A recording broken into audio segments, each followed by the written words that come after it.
શ્રી ગણેશાય નમઃ મિત્રો, આપ જોઈ રહ્યા છો આપણી યુટ્યુબ ચેનલ આશીર્વાદમાં આપ સૌનું સ્વાગત છે। આજે આપણે આ વિડીયોમાં સાંભળીશું અમાસનું મહાત્મ્ય તથા અમાસના પાવન દિવસે કરવામાં આવતું ગીતાજીના 7મા અધ્યાય જ્ઞાન વિજ્ઞાન યોગના સારાંશ મહાત્મ્ય અધ્યાય વિશે આજે આપણે આ વિડીયોમાં સાંભળીશું। જો આપને મારો વિડીયો પસંદ આવે તો લાઈક કરજો, શેર કરજો અને પહેલીવાર જો આ વિડીયો આ ચેનલમાં જોઈ રહ્યા હોય તો સબસ્ક્રાઈબ કરજો, જેથી મારા નવા વિડીયોની માહિતી તુરંત આપ સુધી પહોંચે। અમાસના દિવસે પૂર્વજો માટે ધૂપનું ધ્યાન કરવું, પવિત્ર નદીઓમાં સ્નાન કરવું, સ્નાન કર્યા પછી નદી કિનારે જ દાન કરવું। અમાસના દિવસે સ્નાન અને દાનનું વિશેષ મહત્ત્વ છે। અમાસના દિવસે પવિત્ર નદીઓમાં સ્નાન, દાન અને પૂજાપાઠ કરવાથી અશ્વમેઘ યજ્ઞ સમાન પુણ્ય ફળ મળે છે। અમાસના દિવસે પીપળાના વૃક્ષને જળ અર્પણ કરવું, દીવો પ્રગટાવો અને પીપળાની આસપાસ 108 વાર પરિક્રમા કરવી એવું માનવામાં આવે છે કે આ ઉપાયો કરવાથી પિતૃદોષથી રાહત અપાવે છે।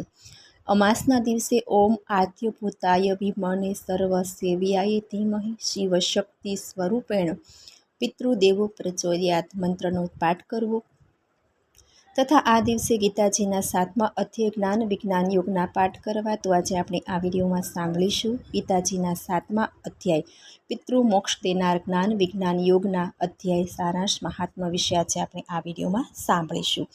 ગરુડ પુરાણમાં પણ કહેવામાં આવ્યું છે, 10મા અધ્યાયમાં એમ કહેવામાં આવ્યું છે કે અમાસના દિવસે પિતૃઓ માટે તર્પણ અને શ્રાદ્ધ કરવાથી તેમને સંતોષ મળે છે। આ દિવસે પિતૃઓ માટે ગાયનું દાન કરવાની પણ વિધિ છે। ગીતાયા પુસ્તકમ યત્ર યત્ર પાઠઃ પર્વતતે તત્ર સર્વાણી તીર્થાની પ્રયાગાદિન તત્ર વે। જ્યાં ભગવદ્ ગીતાનો ગ્રંથ છે, જ્યાં ગીતાનું પઠન થાય છે, ત્યાં સર્વ તીર્થો વાસ કરે છે, અર્થાત તીર્થયાત્રા જેટલું ફળ પવિત્ર ગીતાજીના પાઠથી મળે છે। પ્રયાગ આદિ પવિત્ર ધામોમાં સ્નાન કરવાથી જે પુણ્ય મળે તે ગીતાજીના પઠન અને શ્રવણથી મળે છે। 7મા અધ્યાય જ્ઞાન વિજ્ઞાન યોગના સારાંશ। 7મા અધ્યાયમાં શ્રી કૃષ્ણે પોતાના પૂર્ણ રૂપને જાણનાર મનુષ્યની પ્રશંસા કરી છે। તેમણે જણાવ્યું છે કે જ્ઞાનયોગ જાણ્યા પછી આ લોકમાં બીજું કશું કંઈ જાણવા જેવું નથી। હજારો મનુષ્યોમાંથી કોઈક સિદ્ધિ માટે પ્રયત્ન કરીને એમાંથી મને સત્ય સ્વરૂપે જાણનારું કોઈક જ છે। સમગ્ર જગતનો ઉત્પન્ન કરતા ને સંહાર કરતા પણ હું જ છું। મારી ગુણમયી દેવી માયા પાર કરવી મુશ્કેલ છે। જે મનુષ્યો મારે શરણે આવે છે તથા આ માયાને ઓળંગી જાય છે, 4 પ્રકારના આર્ધ, જિજ્ઞાસુ, ધનની ઈચ્છાવાળા ને જ્ઞાની આ મનુષ્યો મને ભજે છે। જે ભક્ત મારા જે સ્વરૂપને ખૂબ શ્રદ્ધાથી પૂજવા માગે છે તેની શ્રદ્ધાને હું અચળ કરું છું। તેના દરેક કાળને હું જાણું છું, પણ તેમાંનું કોઈ મને જાણતું નથી। ઈચ્છા અને ત્રેષના લીધે સૌ પ્રાણીઓ મોહ પામે છે, પરંતુ જે પુણ્યશાળી આત્માઓના પાપનાશ પામ્યા છે, જેઓ રાગ દ્વેષના મોહથી છૂટી હંમેશા પરમાત્માને ભજે છે। 7મો અધ્યાય જ્ઞાન વિજ્ઞાન યોગ। શ્રી કૃષ્ણ અર્જુનને આગળ કહે છે કે હે પાર્થ, મારામાં જે પોતાનું ચિત્ત પૂરવે મારો આશ્રય લે છે તેઓ જો તું થઈશ ને તો હવે કોઈ પણ જાતની શંકા વગર મને પૂર્ણ રીતે જે ઓળખી શકે તે તું રીત સાંભળ।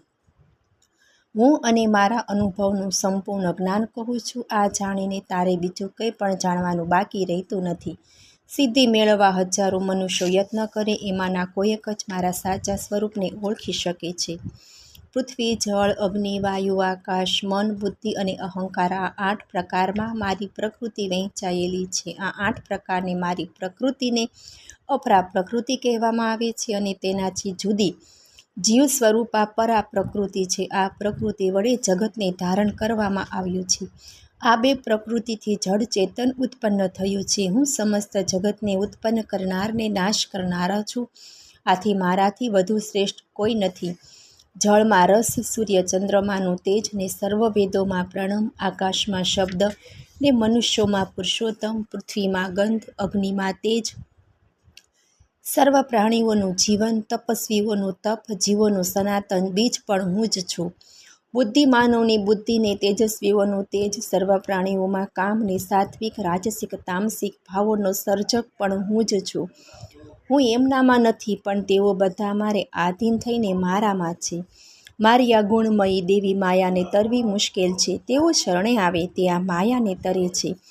મારી આ માયાને કારણે જેનું જ્ઞાન નાશ પામ્યું તેવા દુષ્કર્મ કરનારા મને ઓળખી શકતા નથી, તેથી મારે શરણે આવતા નથી.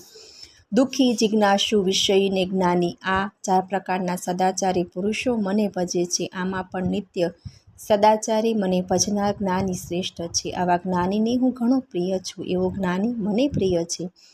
જ્ઞાની તો મારો આત્મા છે, કેમ કે તે એકચિત્તે થઈને મારો આશ્રય કરી રહ્યો છે. આ જ્ઞાની વાસુદેવ રૂપે છે.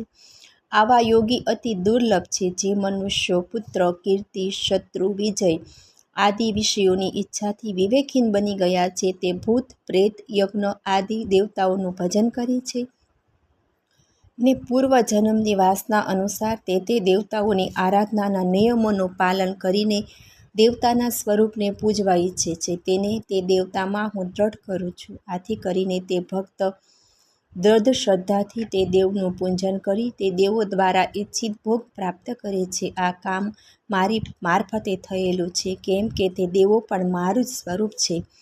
હું પોતાની યોગ માયાથી છૂપો રહું છું. આથી બધા આગળ હું જાહેર થતો નથી.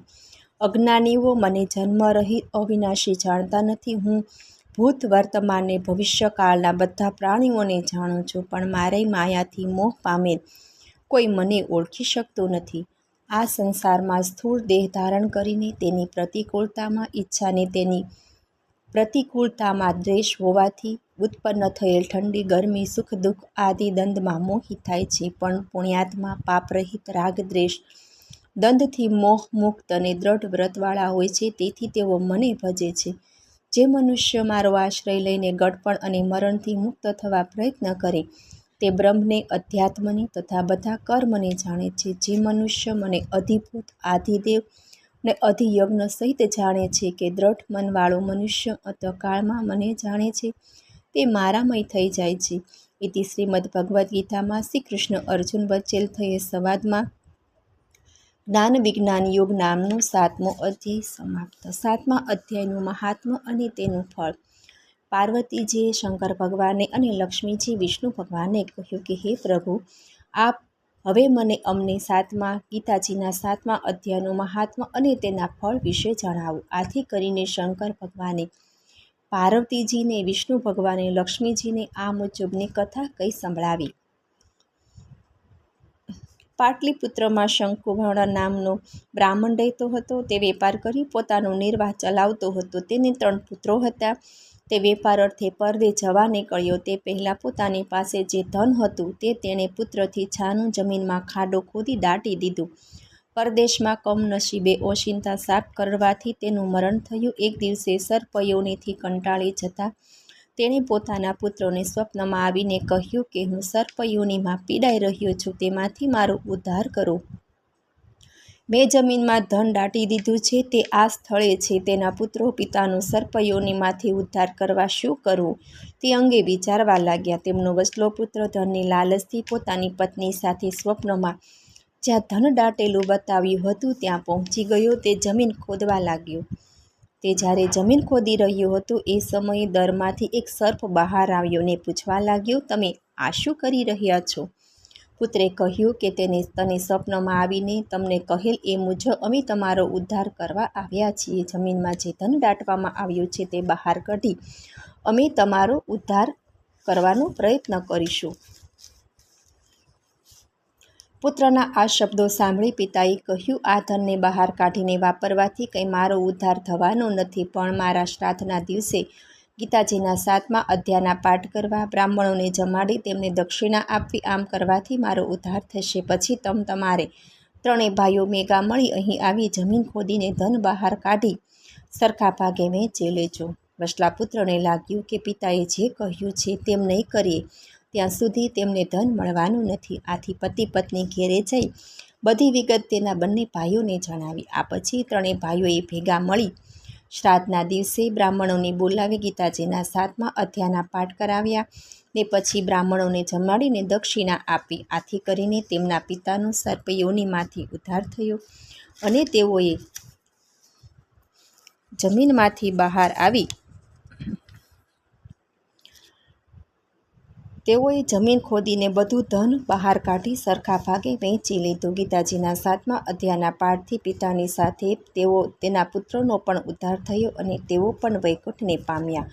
જલ મધ્યે વરાહમ ચ પર્વતે રઘુનંદનમ ગમને વામનોજ ચેવ સર્વ કામેષુ માધવ શોષતાની નમાની પ્રતિરુધ્ય ધ્યાય પઠત સર્વ પાપ વિનિમુક્તો વિષ્ણુ લોકે મહ્યતે. હે લક્ષ્મીપતિ, હે દેવાધિદેવ, શેષનાગ પર શયન કરનારા, સુંદર અંગવાળા, કમળ જેવા નેત્રવાળા, ભવના ભયોને હરનારા, ત્રિલોકના સ્વામી, હે વિષ્ણુ ભગવાન, હું તમને નમન કરું છું. મને સાંભળવા બદલ ધન્યવાદ. જો આપને મારો વિડીયો પસંદ આવે તો લાઈક કરજો, શેર કરજો અને પહેલીવાર જો આ વિડીયો આ ચેનલમાં જોઈ રહ્યા હોય તો સબસ્ક્રાઈબ કરજો, જેથી મારા નવા વિડીયોની માહિતી તુરંત આપ સુધી પહોંચે. ધન્યવાદ. જય શ્રી કૃષ્ણ.